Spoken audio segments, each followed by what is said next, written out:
In a church of 35 members, 19 paid tithe and 12 paid their offering. If 5 paid both their tithe and offering, how many paid none?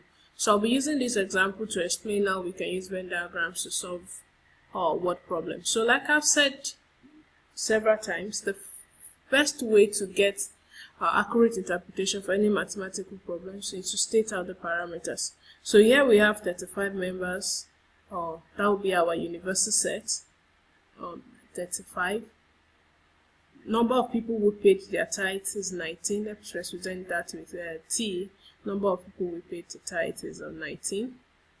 We have 12 paid their offering. Let's represent that with O.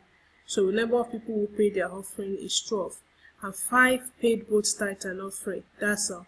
Number of people who paid both will be number of T intersection O will be 5. So what are we looking for? This should be capital letter.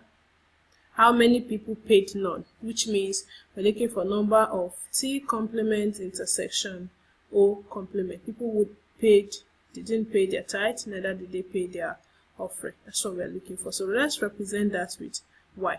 How do we put this on the Venn diagram? So I have a Venn diagram here. Our universal set is bounded by this rectangle. So I have 35. Let me represent this with T and this with O. Number of people who pay their tithes, that's everybody in this circle, is 19. Then we have, let me use a brighter color.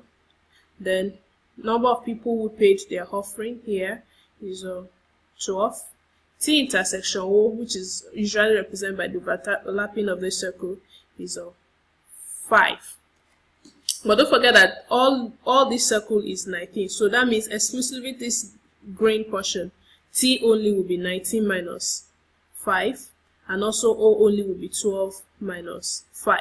So we are looking for people who did neither. That will be outside here, outside the two shapes. And that's our complement. And we know that addition of the entire T and O with Y should give us our universal set. So we have 19 minus 5, that's 14, plus 5, plus 12 minus 5 is 7, plus Y should be equal to 35. So adding all of this together, we have 19 plus that's 26.